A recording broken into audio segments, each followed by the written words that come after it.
Ahí está. Ahí está mejor. Sí, sí, Ujú. mucho mejor. Sí, Sí. Bien, bueno, entonces voy a iniciar esta presentación.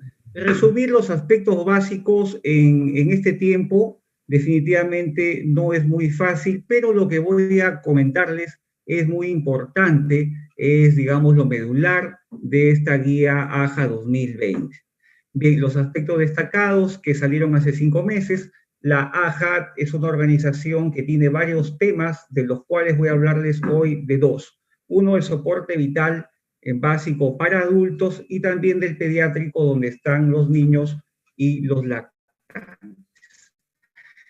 Vamos con soporte vital básico para adultos. Bueno, como manifestaba el doctor Roger Valverde, pues la incidencia de pacientes que necesitan la atención inmediata va aumentando progresivamente. Este dato, por ejemplo, la mayoría de los datos que utiliza la American Heart Association, la AJA, son de datos de estudios múltiples, multicéntricos en Estados Unidos, básicamente, donde tienen una mejor recuento de cómo pasan estos sucesos, ¿no? Por ejemplo, casi un tercio, poco más de un tercio de millón de adultos en Estados Unidos han tenido un paro cardíaco no traumático extrahospitalario, que fueron atendidos por diversos personales, tanto médicos como especialistas.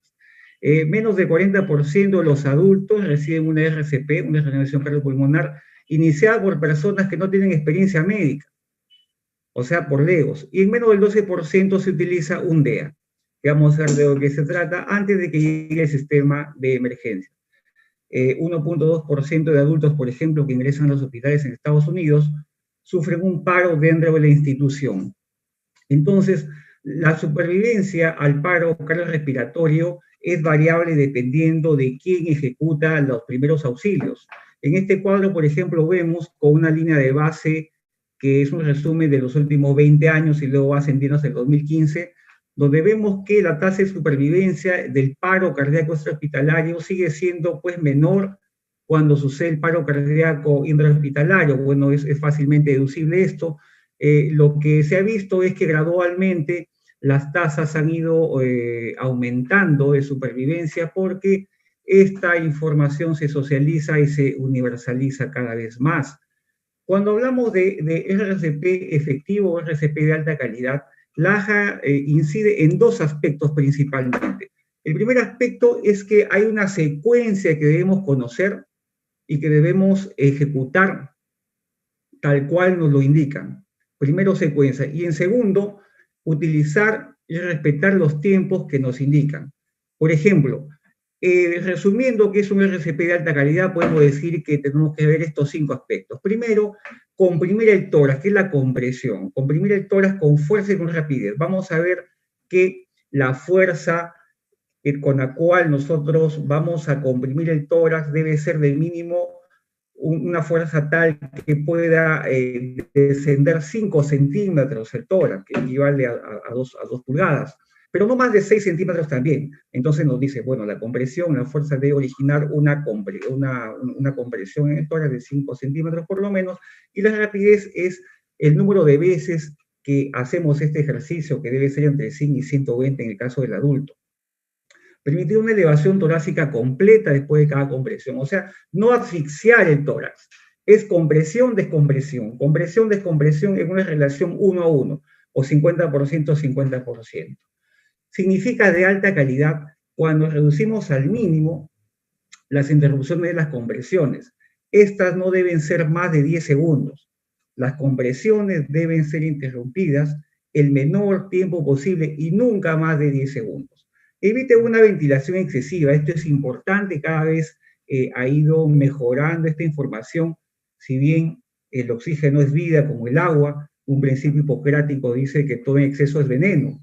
Y ventilar excesivamente también es tóxico y nocivo para el paciente, porque una ventilación excesiva puede ser perjudicial porque aumenta la presión intratorácica y con esto reduce el retorno venoso al corazón y con ello disminuye el gasto cardíaco. Entonces, además de ello, puede causar una distensión gástrica, porque parte de la ventilación que tú le aplicas va también, no solamente a la vía respiratoria, va también al esófago.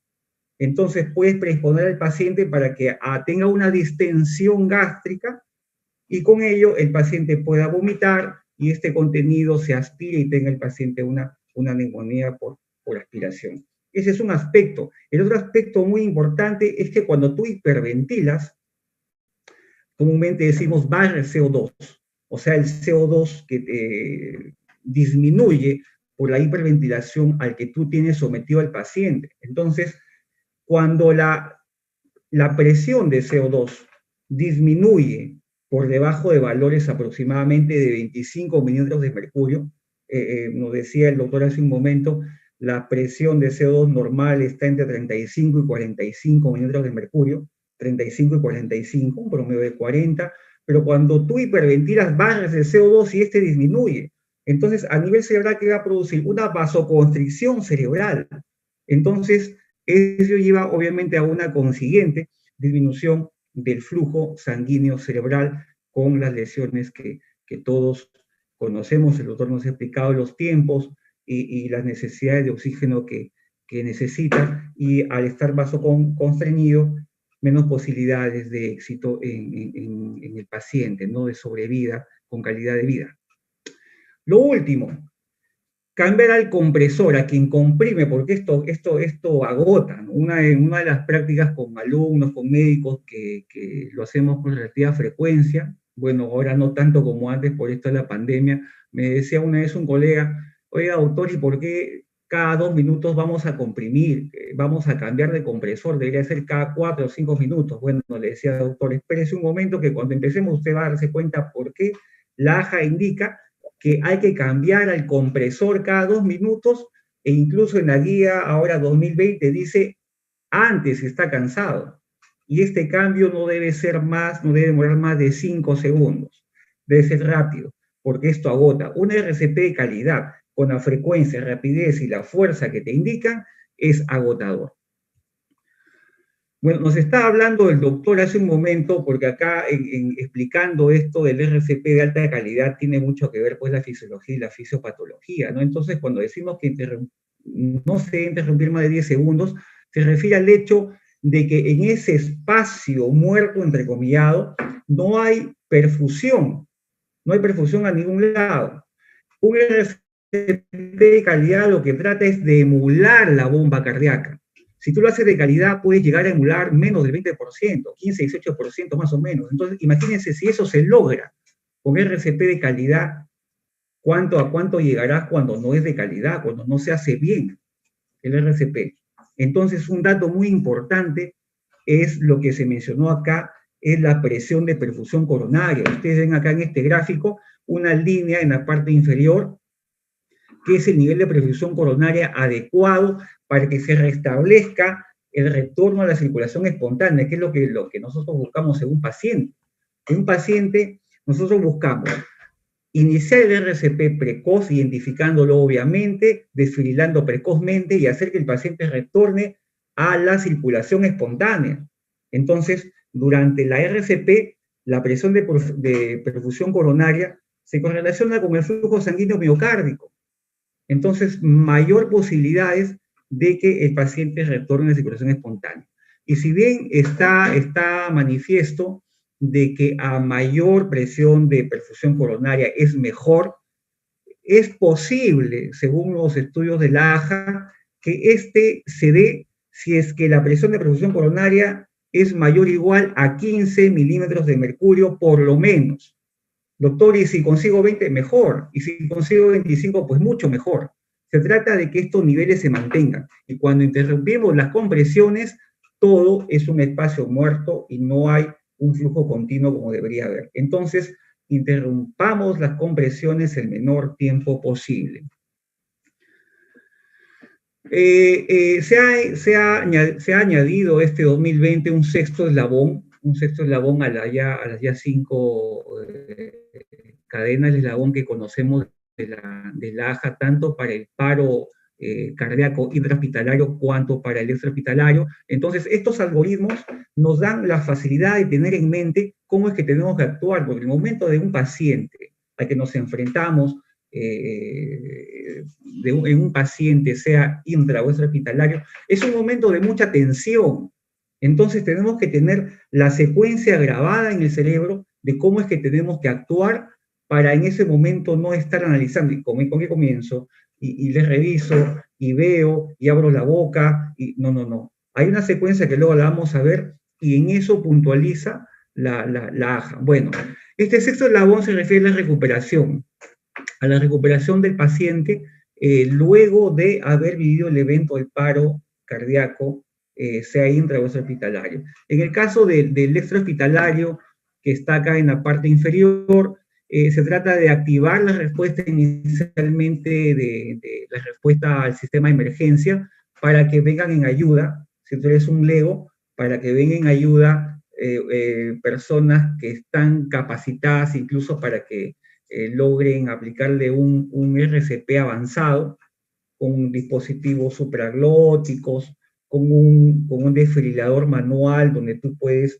ponerle cuántos joules dependiendo del tipo de paro, etcétera, o simplemente para que venga alguien más en tu ayuda porque tú te vas a cansar y no vas a realizar un RCP de calidad. Un RCP de alta calidad, desfibrilar precozmente, un soporte vital avanzado que les hablaba, que lo pueden hacer los que están especializados, y los cuidados postparo cardíacos, y luego en el aspecto de recuperación que ahora lo vamos a mencionar.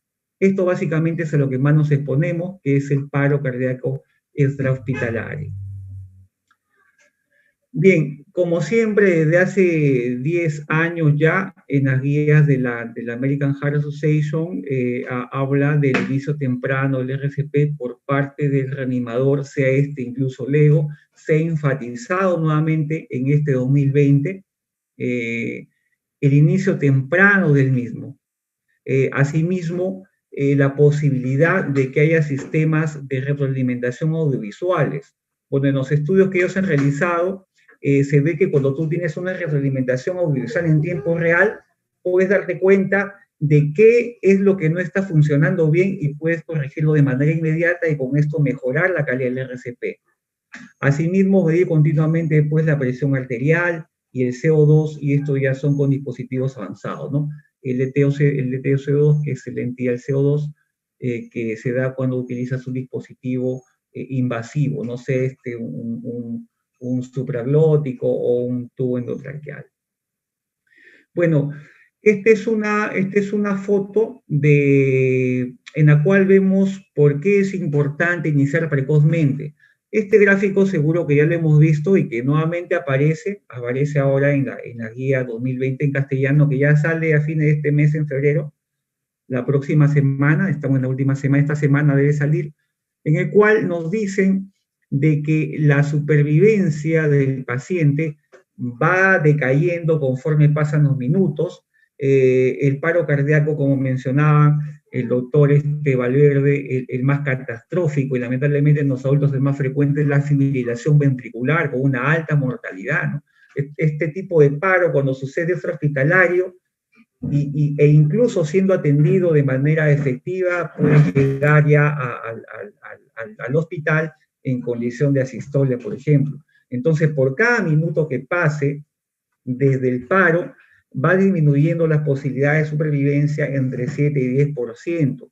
Y cuando se realiza el RCP, esta disminución, esta posibilidad de supervivencia disminuye, mejor dicho, se duplica, porque ya no tendrías tú posibilidades de que disminuya del 7 al 10%, sino solamente entre 3 y 4% por cada minuto desde que sucede el paro cardíaco. Entonces, una RCP precoz puede duplicar, puede triplicar las posibilidades de supervivencia en los pacientes. Y si es que se desfibrila precozmente, aún más.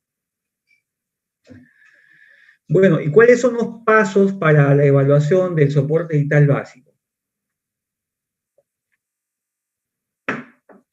Bueno, acá le he puesto en una secuencia de fotos y luego vamos a ver un vídeo que he preparado donde vamos a ver todo esto para que se entienda mejor. Primero, cuando yo llego a un lugar, tengo que asegurarme que la zona sea segura. Por ejemplo, si el paciente tiene un paro y está en, digamos, una zona de derrumbe, ¿no? se derrumbó un edificio o un terremoto después de una tragedia. Entonces tengo que asegurarme que el lugar donde yo voy a proveer el soporte digital básico sea una zona segura. O en una zona, por ejemplo, que está mojada y hay cables sueltos, ¿no? Entonces tengo que retirar al paciente y ponerle en una zona segura. O en medio del tráfico, por ejemplo, no tengo que asegurarme de sacarlo de la pista o hacer que se detenga el tráfico para yo iniciar. Zona segura es lo más importante primero. Y luego comprobar si responde. Y para esto le damos golpes ligeramente leves en la parte del hombro del tórax y le preguntamos en voz alta, hey, señor, oiga, ¿está bien? Responda. Ese es el primer paso para ver el estado de conciencia del paciente. Lo segundo es pedir ayuda en voz alta y acá tenemos que acordarnos de dos palabras básicamente. Primero, pedir que se active el sistema de emergencia, la primera, emergencia lo primero, y segundo, que consigan un DEA, un desfibrilador externo automático. Entonces, pido ayuda en voz alta pidiendo que se active el sistema de emergencia y que me traigan un DEA. Esas dos palabras, sistema de emergencia activado y que me traigan un DEA. Perfecto. Luego que sigue la comprobación, si es posible simultánea, simultánea. Realmente es lo que más se hace, comprobación simultánea tanto de respiración cuanto del pulso. Para ello, en ambas situaciones, no se debe demorar más de 10 segundos. O sea, se hace conjuntamente. Primero confirmamos si hay respiración y si es normal. La respiración tiene una rampa respiratoria, ¿no? Que es normal, no es jadeante, no es boqueante. No, no, es una respiración rápida, no es ruidosa.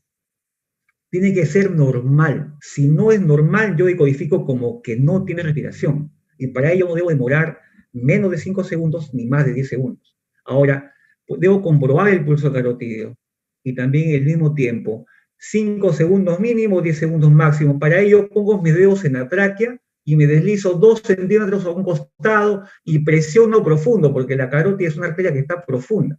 Entonces, compruebo también si es que hay pulso. Parece que hay pulso, no, no, no. O está el pulso normal o yo decodifico que no tiene pulso. Entonces, si no respira y no tiene pulso, tengo un paro cardiorrespiratorio. Esta comprobación generalmente se realiza de manera simultánea. Yo palpo la arteria y voy mirando el tórax si es que hay movimiento, ¿no? Si es que hay movimiento torácico. Ok, ahora, ¿qué pasa? Si es que solamente el paro es respiratorio, o sea, si le palpo pulso, entonces solamente es paro respiratorio, tengo que darle ventilación de rescate, ventilarlo con una respiración cada 6 segundos y comprobar cada 2 minutos si el pulso persiste. Porque ustedes saben que el paro respiratorio, teóricamente, en pocos minutos, 2, 3 minutos, se puede llevar a una parada cardíaca. Entonces, en 2 minutos, si es que hay pulso, voy comprobando eh, eh, cómo está, si es que hay, perdón, si es que solamente es paro respiratorio, tengo que comprobar si es que persiste el pulso en el paciente. ¿Ok? La ventilación de rescate se da con una ventilación cada 6 segundos, o sea, 10 ventilaciones de rescate en un minuto. ¿Se me escucha bien? Sí, doctor, sí, se escucha muy bien. Sí, gracias, porque por momentos aparece acá internet inestable, me aparece un mensaje. Bien, si es que hubiera alguna falla, por favor me lo hacen saber. Gracias. Y lo último, en esta parte, es la desfibrilación precoz. Si no detecta pulso, compruebe si el ritmo de descarga que le da el DEA, usted coloca el DEA y vemos las dos partes, vamos a hacer luego un video sobre el DEA, de qué se trata. Un DEA o un desfibrilador manual que se coloca, tú puedes poner cuántos joules, sea monofásico o bifásico, pero en realidad para básico solamente le pones el DEA. Y el DEA te dice todo lo que tienes que hacer, y el DEA te dice si el ritmo es desfibrilable o no. Aparece ahí un EKG y te dice si es desfibrilable, ¿ok? Y esto debe aplicarse tan pronto como uno disponga de un DEA, tan pronto como sea posible, Luego de cada descarga, como vamos a ver en los algoritmos en un momento, luego de cada descarga se debe acompañarse de inmediato por la RCP, que como sabemos empieza por las compresiones. Bien, a ver, este vídeo es lo que está resumido, lo que acabo de manifestarles en estas fotos. Ahora voy a poner el vídeo. Empezamos identificando como zona segura. A ver. Zona segura. Señor, responda, auxilio. Equipo full de respiración. 1, 2, 3, 4, 5, 6, 7, 8, 9 puntos de respiración. Llame al sistema de emergencia interna de UDEA. Inicio conversión de ventilación. 4, 5, 6, 7, 8, 9, 10, 11, 12, 13, 14, 15,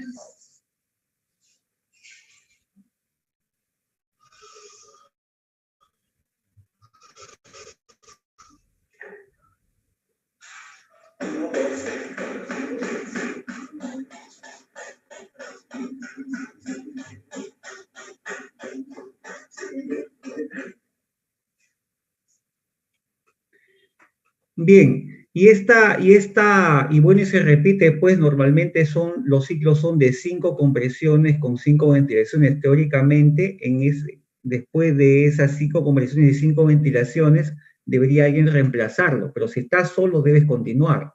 Y si tienes un DEA, cada vez que el DEA diga analizando, ahí tendrías que cambiar. Ahora vamos a ver nuevamente esta parte, porque esta parte es importante, cómo se diagnostica una parada cardiorrespiratoria. Ahora vamos a ponerlo nuevamente brevemente, rapidito para no... Zona segura.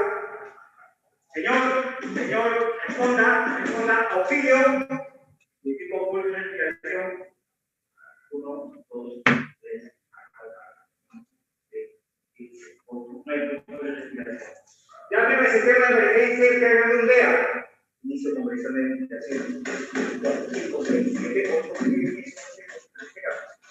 10, 11, 12, 13.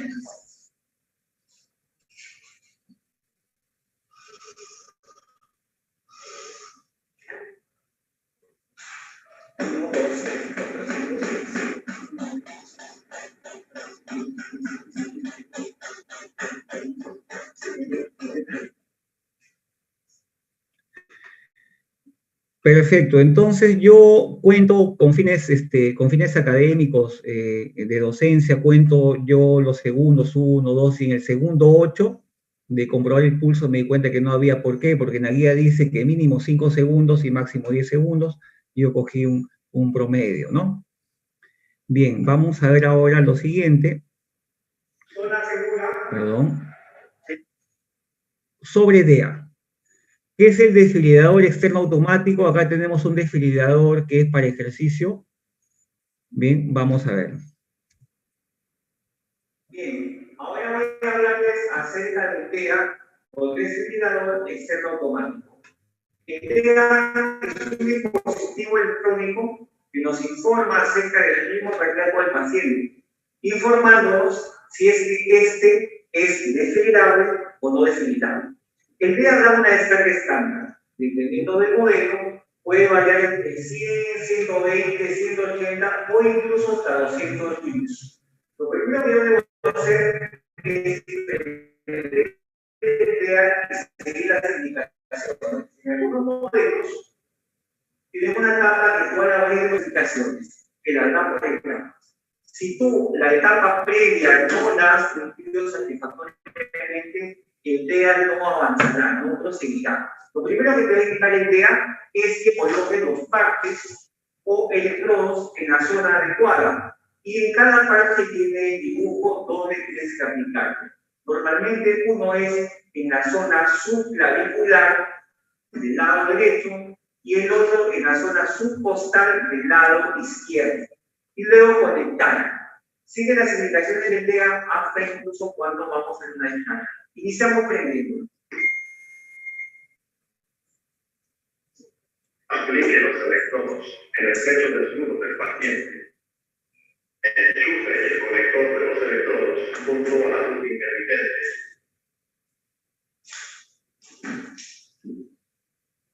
Listo, lo conectamos. Aplique los electrodos. Enchufe el conector.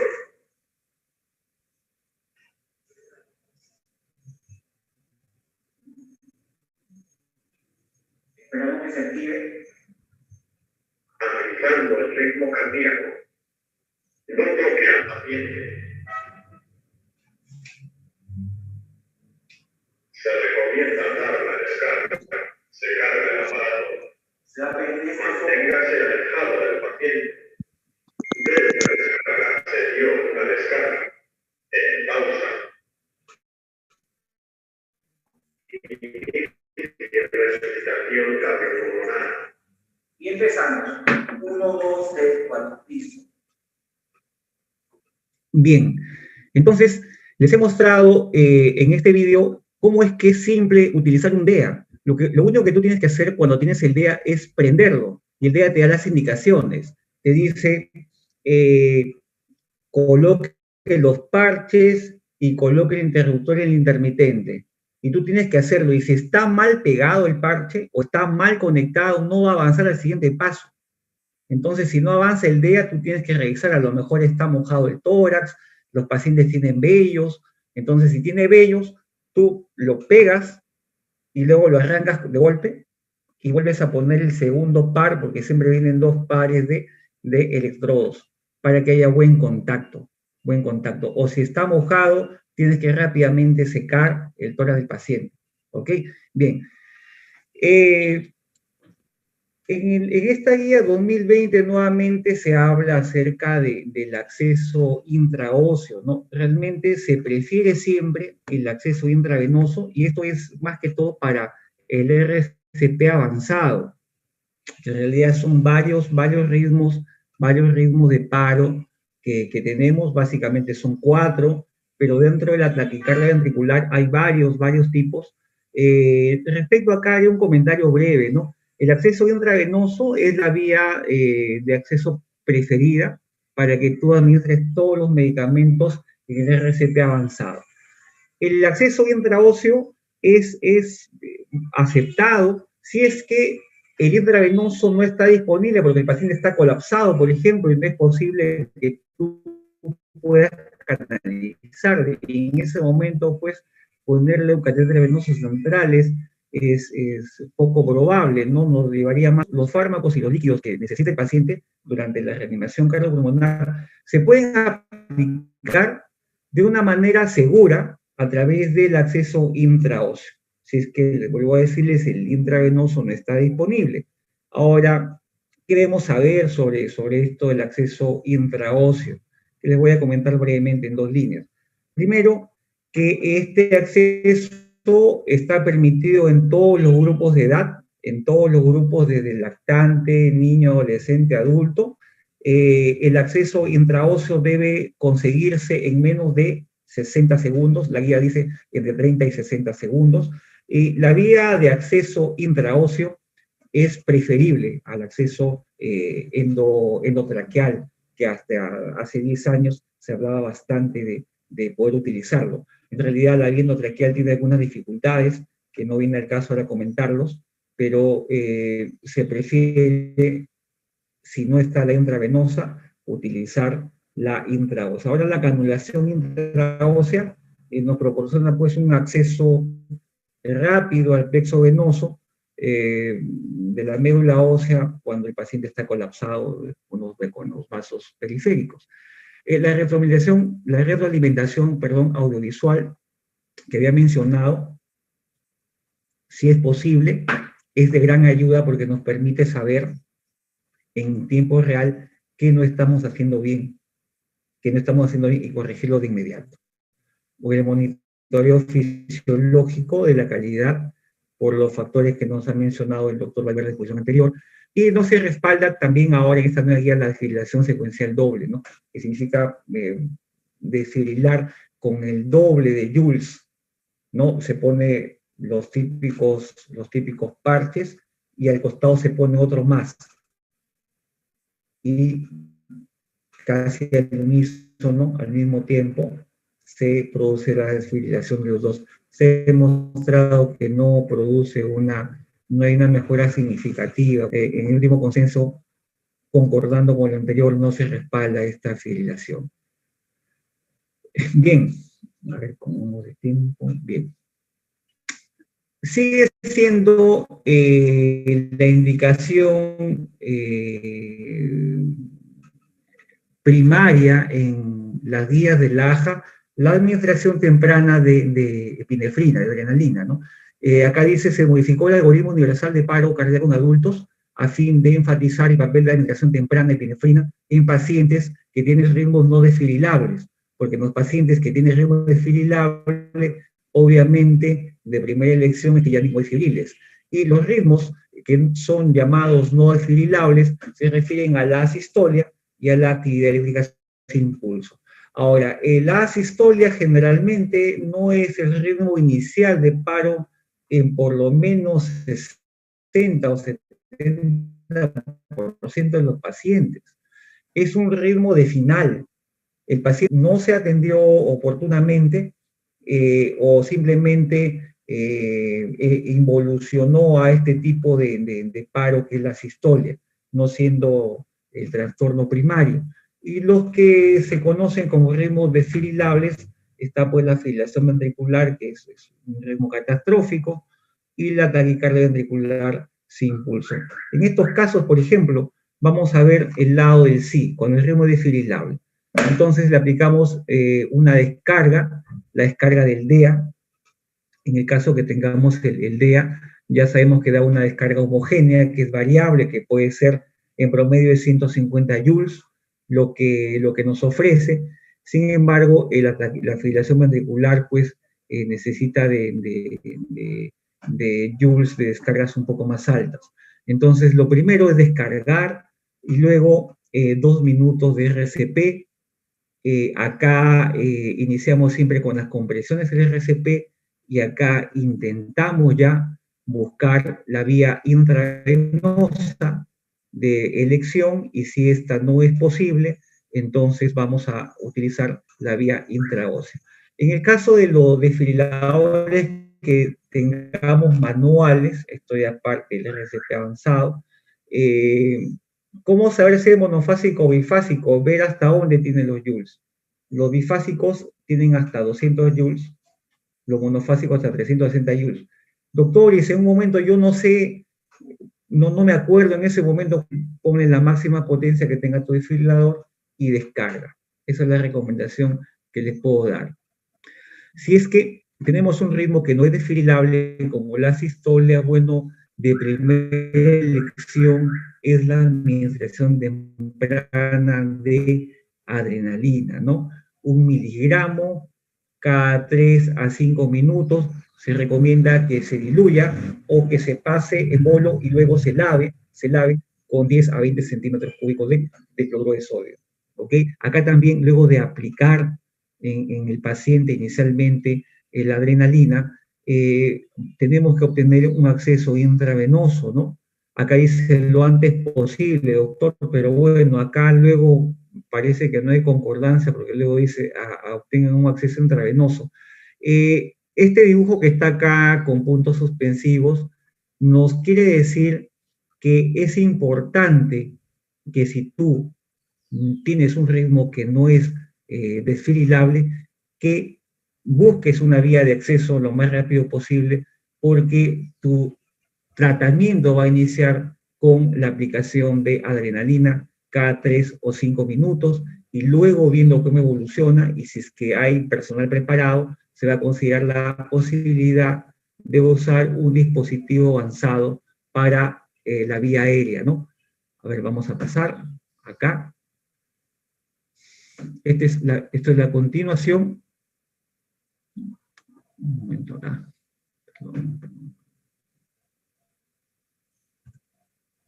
Ya. Listo. Entonces, luego, en el caso del paciente que tenemos con fibrilación ventricular o taquicardia ventricular, le damos luego otra descarga, ¿no? Luego han pasado 2 minutos de RCP, le administramos adrenalina, que esta tiene que ser cada 3 a 5 minutos. Considera acá la posibilidad ya de usar también un dispositivo de manejo de vía aérea avanzada, y acá el capnógrafo, que es un indicador de evolución de cómo va a llevarse el RCP. Perfecto, ahora puede ser, le decía, que este ritmo desfibrilable en algún momento se convierta en un ritmo no desfibrilable, o sea, pase una fibrilación ventricular, una taquicardia ventricular a una sistolia típicamente. Si es que eso sucede, entonces vamos a tener que aplicarle como si fuera, ya no vamos a desfibrilar, sino como si fuera un ritmo no desfibrilable y usar epinefrina. Bien, en este caso, si el ritmo es desfibrilable, si continúa desfibrilable, otra descarga más, y acá procedemos ya a aplicarle, luego de la epinefrina, de los 2 ciclos de epinefrina que ya recibió, vamos a aplicarle amiodarona o lidocaína en las dosis que hemos visto en la tabla anterior. La amiodarona, la primera dosis en bolo es de 300 miligramos, 2 ampollas de 150, y la segunda dosis, si es necesario, una dosis de 150. Alternativa a la amiodarona siempre está la lidocaína, que la dosis va de 1 a 1.5 miligramos kilogramos, estas son dosis consensuadas en esta AJA 2020, similares a las anteriores 2015, la verdad.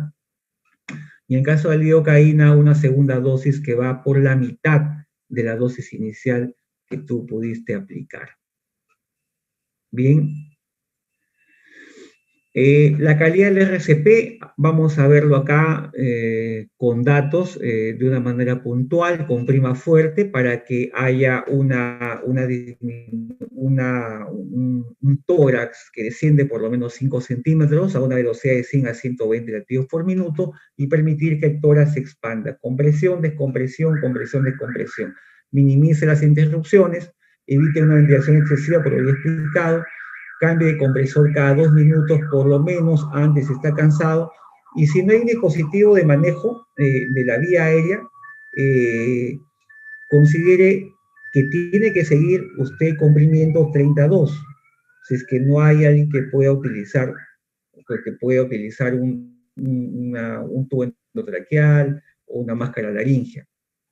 Si es que eso pasa, usted podría utilizar la capnografía cuantitativa, ¿no? Si es que llegas a intubar al paciente, pero esta es parte ya o utilizar un dispositivo supraglótico, esta es parte ya del RCP avanzado. En el manejo avanzado les comentaré acá brevemente la vía aérea. Consiste en intubar al paciente. Intubar al paciente, el tubo que se maneja promedio es 7.5, porque bueno, en hombres se utiliza de 7.5 a 8.5, en mujeres 7.5, de tal manera que el tubo endotraqueal 7.5 les calza a los dos adultos, sea hombre o mujer. La capnometría o la capnografía para confirmar que el tubo esté adecuadamente colocado en la vía respiratoria, y también para ver cuánto marca y ver la evolución, ver la calidad de tu RCP, ¿ok? Una vez que está instalado, que se ha permeabilizado la vía aérea, damos una ventilación cada 6 segundos, mientras las compresiones torácicas se continúan de manera continua, de 100 a 120 compresiones por minuto, pero la ventilación sí, una ventilación cada 6 minutos por el dispositivo avanzado que yo le he indicado.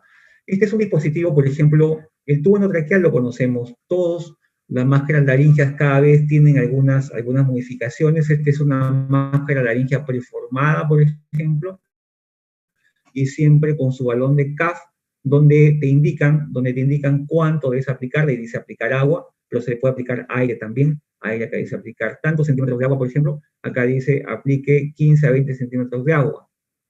¿Ok? Pero pueden ser 15 a 20 centímetros cúbicos de aire. ¿Ok? Otro dispositivo es esta, la máscara laringea Proceal, que fue inventada en el 2001. Acá vemos, por ejemplo, que tiene un dispositivo para drenaje, para que no solamente permeabilice la vía aérea. Este es un tubo con anillos de metal, y tiene un dispositivo contiguo para que puedas tú pasar una sonda de aspiración. Una sonda de aspiración interesante. Esto fue inventado ya hace 20 años. Lo otro que menciona acá en las guías de AJA es utilizar el combitubo, ¿no? Un instrumento de acceso que se inventó pues hace 30 años.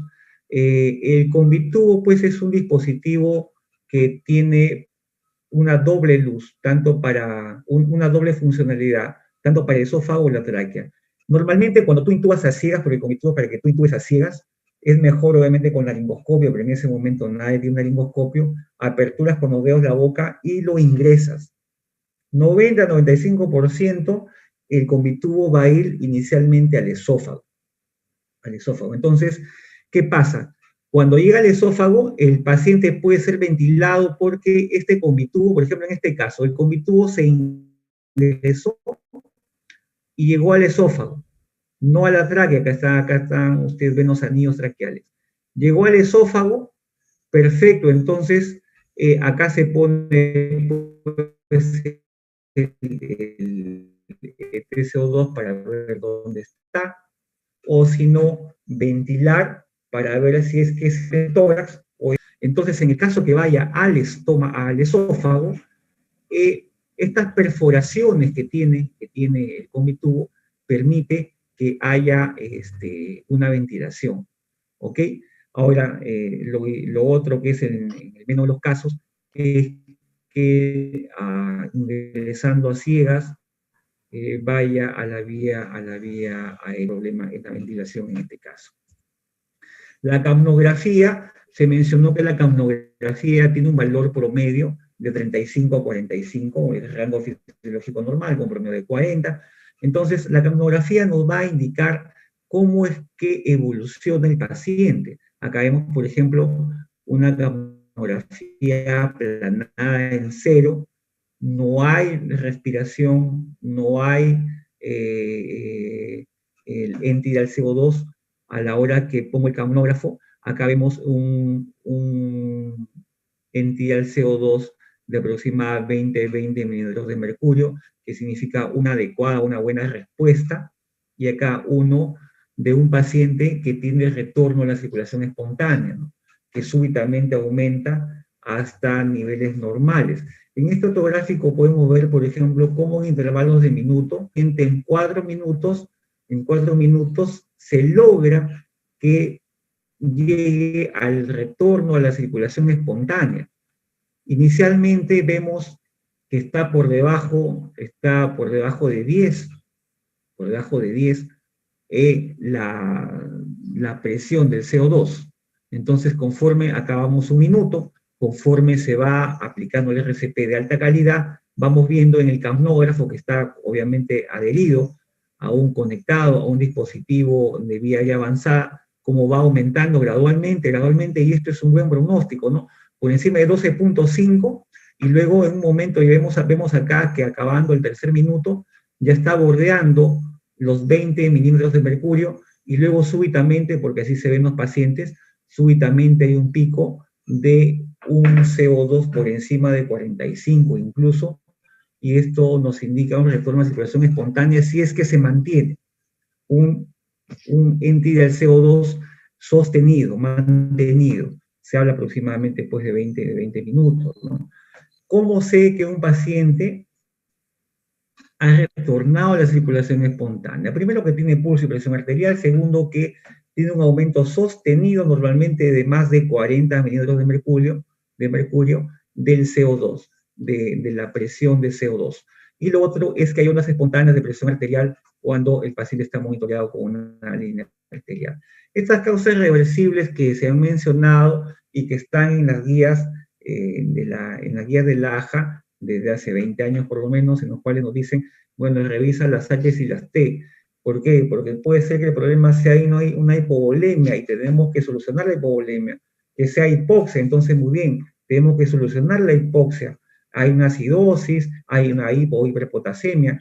El potasio, teóricamente, cuando sube por encima de 2 a 2.5 su valor normal basal, es probablemente causante de arritmias mortales. La hipotermia, hay un neumotórax, ¿no? Un taponamiento cardíaco, por ejemplo, agudo. Entonces, soluciona ese problema drenando ese taponamiento o drenando con tubo ese neumotórax. Hay toxinas, es muy, muy frecuente, ya cada vez más, incluso ahora está en la guía, la intoxicación por opioides, ¿no? Que vamos a verlo en un momento. como una de las principales toxinas, trombosis pulmonar, trombosis coronaria. Bien, vamos a ver ahora, por ejemplo, esto que es un poco el reforzamiento cuando llegan dos reanimadores. Un reanimador primero pide la ayuda y luego llega la ayuda con el TEA. Vamos a verlo.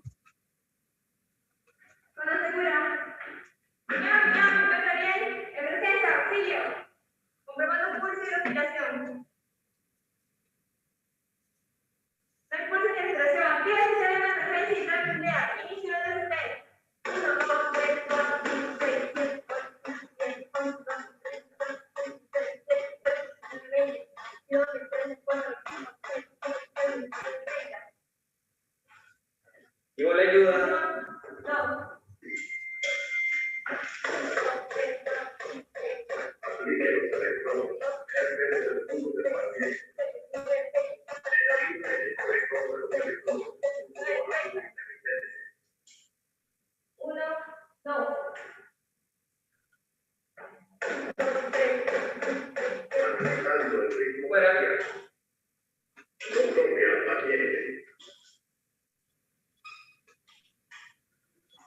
Se recomienda dar una descarga, secar el aparato.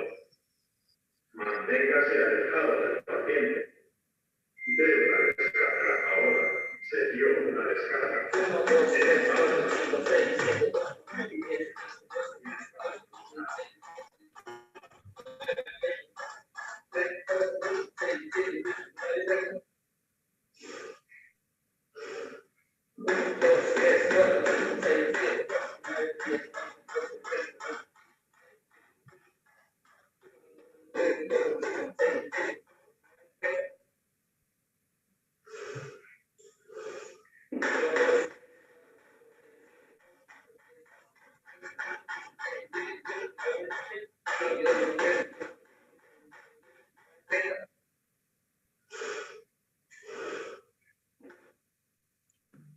Bien, en este vídeo, jóvenes,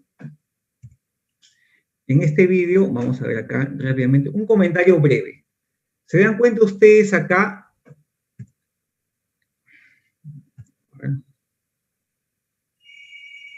¿Se dan cuenta acá de que el primer reanimador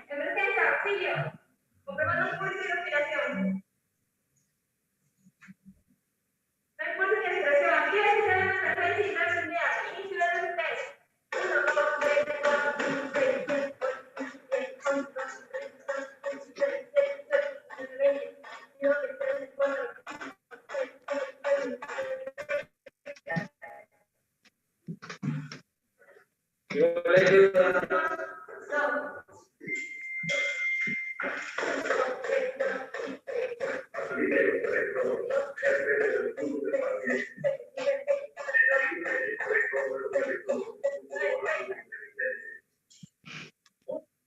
Miren, la primera reanimadora sigue cumpliendo su función como si estuviera sola.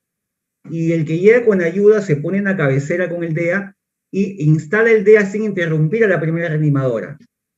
La primera reanimadora va a imaginarse que sigue sola y solamente va a pensar que son dos cuando el DEA está activado. ¿De acuerdo? Y cuando el DEA se activa, ella que está cansada pasa a la cabecera con el dispositivo llamado bolsa mascarilla, que comúnmente se le conoce por la marca, ¿no? Ambu.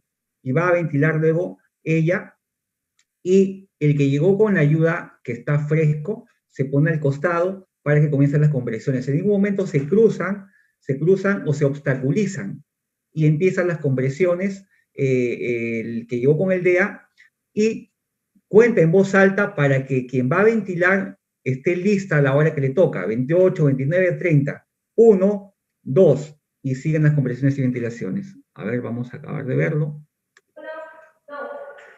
Listo.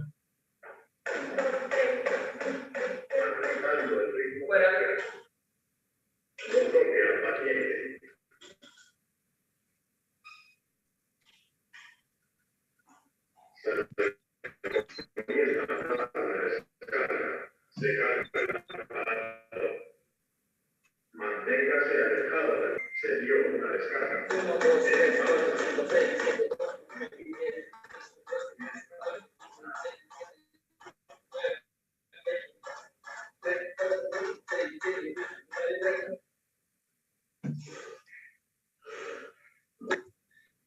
Bien, entonces ven que en cuanto se desfibrila, en cuanto se da la descarga, el desfibrilador, el DEA, la grabación dice en pausa, inicie, y hay de inmediato, nada más en cuanto desfibrila, ya está nuevamente comprimiendo.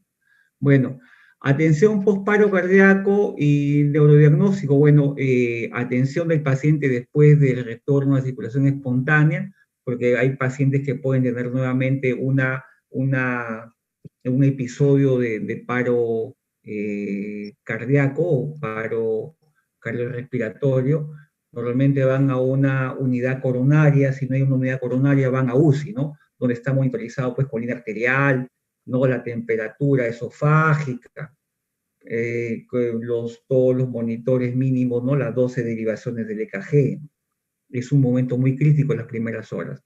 El último eslabón que se añadió es la atención y apoyo durante la recuperación.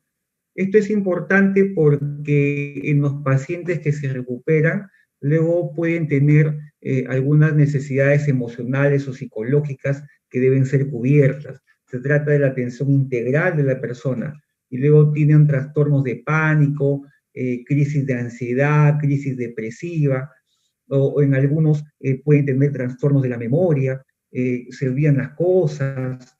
Entonces, este sexto eslabón se refiere a la preocupación que se debe tener en estos pacientes. No solamente le damos de alta, listo, estás vivo, ve a tu casa, sino preocuparnos por estas secuelas que podrían tener, estas necesidades que tendríamos que ver cómo se atenúan, cómo se solucionan. El debriefing puede ser beneficioso para quienes continuamente están entrenados, por ejemplo, en las emergencias, los internos con los residentes, ¿no? El jefe residente con los asistentes, hacer un debriefing para que los proveedores intercambien cuáles son los puntos críticos o situaciones, por ejemplo, que puedan producir algún tipo de impacto en la vida emocional. Yo he sabido de casos, por ejemplo, de proveedores de RCP que se han enfrentado y que el paciente ha muerto, y ellos sienten como que no hicieron bien las cosas, y que si hubieran actuado de tal o cual manera, o si hubieran intubado a la primera, etc. Entonces, el debriefing puede ser beneficioso tanto para evaluar qué cosas hay que mejorar, cuanto para, de una manera, socializar estas cargas de presión, de ansiedad que pueden producir en el proveedor que no tuvo éxito. Bien, también acá esto lo vamos a mencionar nada más, también se habla sobre el paro cardíaco en mujeres embarazadas y que sigue igual centrado en la reanimación materna, ¿no? Bien, cada vez hay una frecuencia de casos de consumos de opioides en Estados Unidos, acá también, tanto de drogas lícitas como ilícitas. Dentro de las drogas ilícitas, bueno, las drogas lícitas, bastante consumo de oxicodona, bastante consumo de metadona, y bueno, acá no hay mucho propoxifeno, pero básicamente oxicodona, propoxifeno y metadona más en Estados Unidos. Entonces, bien, hay una acápite en esta guía 2020, en la cual se habla de emergencia asociada al consumo de opiáceos, ¿no? Acá vemos en los hospitales pacientes, por ejemplo, que consumen pasta básica o cocaína, ¿no? Y que hayan infartados. Ok, bueno, sospechar de una intoxicación por consumo de opiáceos y comprobar si la víctima responde. Igual pedir ayuda en voz alta a las personas, como lo acabamos de ver, activar el sistema de respuesta a emergencia, obtener el naloxona y el desfibrilador si es que tenemos disponible. Ahora la naloxona en ese momento no tenemos vía, entonces tenemos que aplicarla por vía intranasal, viene de 0,4 miligramos, 0,4 miligramos lo aplicamos intramuscular o 2 miligramos aplicados intranasal. Esto voy a pasarlo rápidamente. Bien, igual, esto es el algoritmo del paciente que ha logrado la recuperación a la circulación espontánea. Entonces, igual, manejar la vía aérea, no descuidar, el paciente puede volver a deprimirse. Si está intubado, está con un dispositivo supraglótico, no quitárselo todavía, ver cómo están sus parámetros ventilatorios, cómo está su PAM. Una PAM debe estar por encima de 65 teóricamente. A nivel cerebral, la autorregulación cerebral se da en una persona normotensa y una persona menor de 40 años, donde conforme te más años se ponen más duros los vasos, se esclerosan. Entonces, esa autorregulación se pierde. Y si es hipertenso, la curva de autorregulación se desvía a la derecha, o sea, necesita más milímetros de mercurio de presión. Normalmente en una persona se da entre 45 y 50 milímetros de mercurio, hasta 150, 160 milímetros de mercurio. Digamos que entre 50 y 150 sea la autorregulación, ¿ok? Entonces, vamos a lograr, o tenemos que lograr una PAM, una presión arterial media, por encima de 65 por lo menos, ¿ok? Una persona normotensa. Ver la saturación, que es un indicador indirecto de cómo está la presión arterial de oxígeno. Este es un gráfico del Guyton, por ejemplo, en el cual vemos cómo un paciente que tiene una presión de oxígeno aproximada de 60 milímetros de mercurio, esto se condice con una saturación del 90%, que justamente se define acá la hipoxemia, ¿no? La hipoxemia. A ver, por favor, el audio. Entonces, término hipoxemia se refiere a una saturación menor al 90%, que es un dato indirecto de una presión de O2, una presión de oxígeno, una PaO2, que está alrededor de 60 milímetros de mercurio, ¿ok? Normalmente, pues, la PaO2 normal debe estar por encima de 85 milímetros de mercurio, ¿no? 85 a 100 milímetros de mercurio.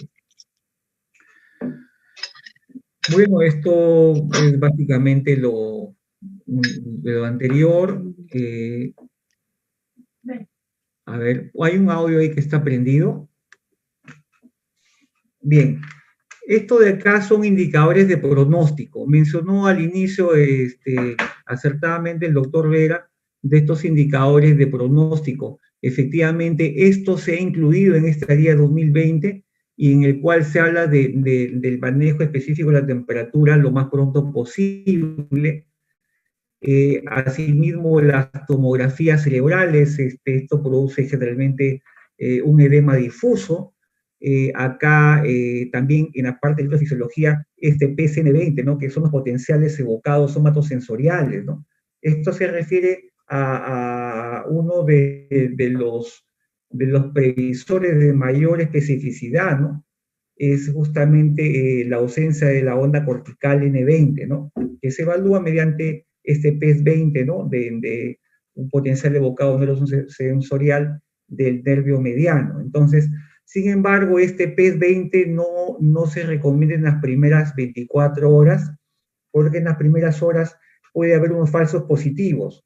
¿Por qué? Porque hay una desaparición de esta respuesta reversible de N20. ¿Por qué? Porque hay un tiempo que se llama el tiempo cooling off, que es un tiempo de inestabilidad. ¿Y qué pasa en este tiempo? Bueno, pues hay una hipoperfusión microvascular cerebral, puede haber reperfusión que se mencionó hace un momento, hay disfunción de los canales, por ejemplo, o hay una distribución inadecuada de los iones, puede haber edema, y esto se estabiliza generalmente a las 24 horas, ¿ok? Ahora, la ausencia, pues, bilateral de este N20 se condice o se considera como un valor predictivo malo, muy malo, ¿no? Inexorable, ¿no? A un estado vegetativo posterior del paciente, o una muerte en menos de 12 meses. Entonces, supervisión de actividad. Asimismo, pues, el estado de registro de electroencefalograma. En fin, este es un nuevo marcador de pronóstico que debemos utilizar. Vamos pasando acá al RCP avanzado, que solamente hemos mencionado. Y quería saber, doctor Coronado, ¿cómo estoy de tiempo? Vale. Estamos en el tiempo, doctor. Puede tomar 5 minutos más. Listo, 5 minutos, a ver, para mencionar acá en esta parte de soporte vital básico pediátrico, tanto el niño como el lactante. La cadena de supervivencia que se ha añadido también un sexto eslabón que es la recuperación y también incluye en la cadena tanto para intrahospitalario como extrahospitalario, que acá lo estamos revisando. Bueno, en la parte del niño, vemos que en las primeras, vemos acá en este gráfico, este es esto es la guía en inglés que todavía no nos sale, no se ha publicado, nos han enviado los proveedores para revisarla. En el caso de los niños, las primeras partes es similar a cuando tú diagnosticas o identificas un paro en un adulto, conforme hemos visto, ¿no?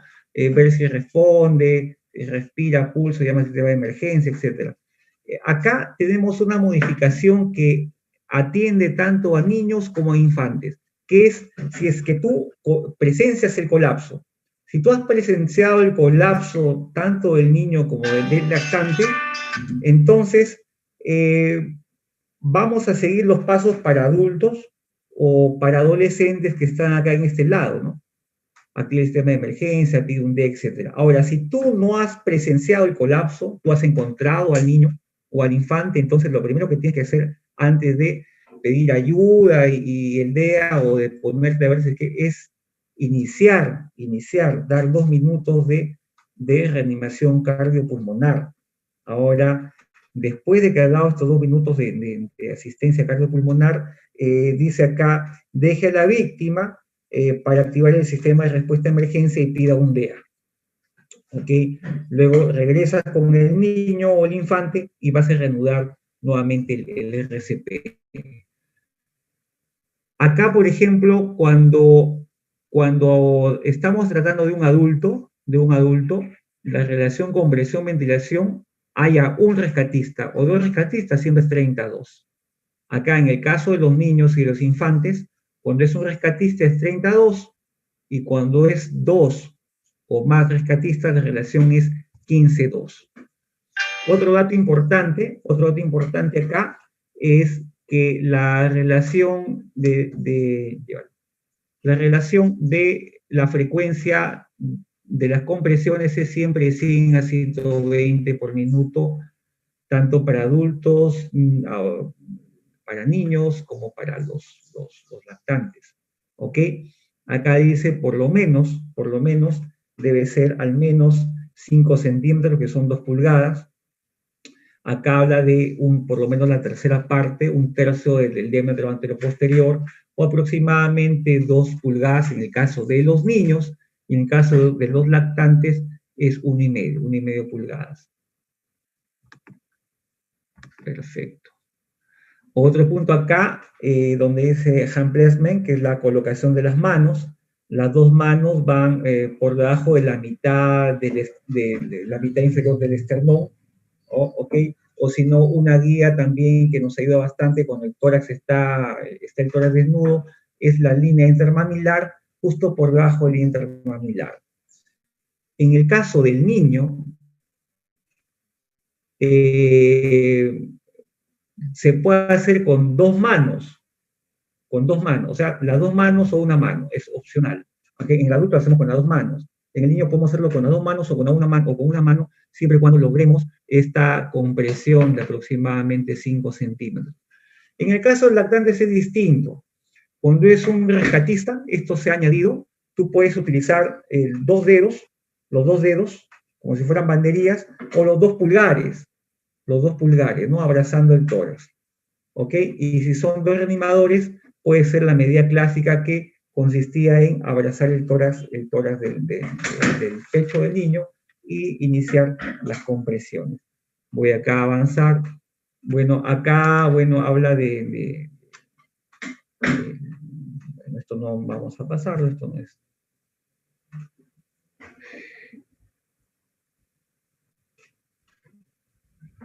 Acá, en el caso de la frecuencia de ventilación asistida, se ha aumentado una ventilación. Acá hemos visto en el anterior, a ver, acá está, a ver, Acá quiero que recordemos esto, que la ventilación en el caso de los niños es una ventilación cada 2 o 3 segundos cuando se da la ventilación asistida, en el caso por un dispositivo, por ejemplo, avanzado, ¿no? Un dispositivo avanzado, antes era cada 3 a 5 segundos, ahora es cada una ventilación cada 2 o 3 segundos, que equivale a 20 o 30 ventilaciones por minuto. Bueno, se recomienda en los niños utilizar tubos endotraqueales con balón para que no haya fuga. En el caso de las guías de la AJA, considera que debe utilizarse con balón. Bien, bueno, estos son los ritmos que ustedes pueden, similares a lo del adulto, solo que acá, en el caso de la fibrilación ventricular, la primera descarga es de 2 joules por kilogramo, la segunda de 4 joules por kilogramo, o sea, ya van los joules por kilogramo de peso, y la dosis de adrenalina igualmente por kilogramo de peso, no 0,01, una dosis menor, y tanto de la amiodarona también, que está aceptado su uso, cuanto de la lidocaína. Igual acá vemos la cariel RCP, que es similar, solo que, bueno, los tiempos son distintos, ¿no? En este caso, una ventilación cada 2 a 3 segundos, como estaba mencionando. Bien, las causas reversibles que tienen que añadirse. Bueno, estos son algunas de lo que se ha añadido, que puede suceder en el paciente shock séptico. Bueno, y como les decía, colegas, este es un tema bastante extenso. Hay un checklist pediátrico que se ha incluido para que se vayan cumpliendo los parámetros. En el caso del lactante, que acá les había puesto ya el gráfico al inicio, bueno, la manera como se comprime es con los 2 dedos por debajo del intermamilar. Ok, acá vemos cómo se está ventilando. Acá estamos viendo, por ejemplo, cómo están asistiendo 2 reanimadores. Los reanimadores, uno comprime, y si son 2, la relación es 15-2. 15-2. Acá vamos a ver, por ejemplo, brevemente en este vídeo, cómo es que se llega a la tensión de un lactante, y van a ver que en el adulto se golpea en el tórax o en el hombro, ¿no? Acá el golpe es en el pie, y vas a ver el pulso ya no en el cuello, sino en el plexo, en el brazo, perdón, en el brazo.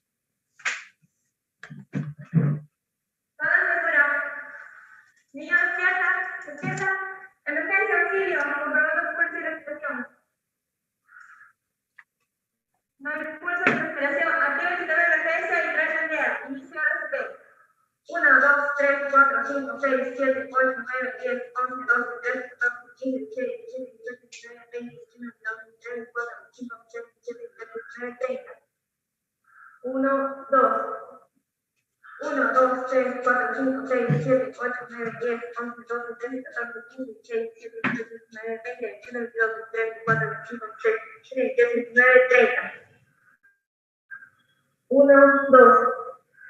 1, 2, 3, 4, 5, 6, 7, 8, 9, 10, 11, 12, 13, 14, 15, 16, 17, 18, 19, 20, 21, 22, 23, 24. Yo le ayudo.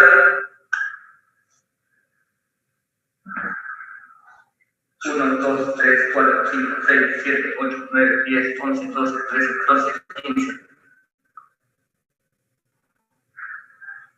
1, 2, 3, 4, 5, 6, 7, 8, 9, 10, 11, 12, 13, 14, 15. 1, 2, 3, 4, 5, 6, 7, 8, 9, 10, 11, 12, 13, 14, 15.